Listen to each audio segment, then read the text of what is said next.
Madan try করবে? না, ওটার উপর উঠতে আমি খুব ভয় পাই। কচুপালা পরে যদি নামতে না পারি। তুমি সব কথাতে এত ভয় কেন পাও? আমার জায়গায় থাকলে না বুঝতে পারতে। এটা তো এখানে, অন্যটা কোথায় কে জানে। কি হলো? হ্যাঁ, চেঁচালে কেন?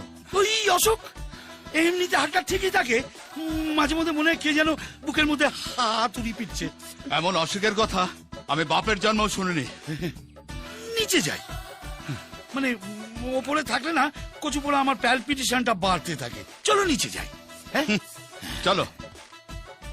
আমি খুব একটা ভালো বুঝছি না মদন, তুমি কোনো ভালো ডক্টরের সঙ্গে কনসাল্ট করো। ডাক্তার কিছু করতে পারবে না গো। কেন? সব আমার কপালের দোষ। কপাল থেকে রোগটা সারা শরীরে ছড়িয়ে যাচ্ছে।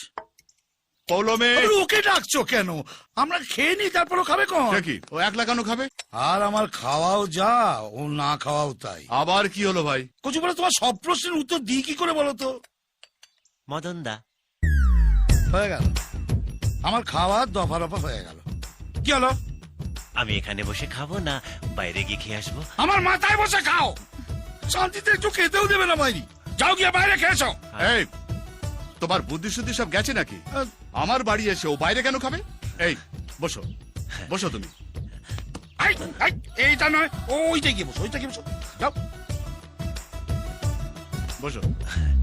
তোমাকে প্রথম দেখেই আমার বেশ ভালো লেগেছিল। Thank you. পরে ঠালা বুঝবে। বলো তোমার কি প্ল্যান? একদম জিজ্ঞেস করো না।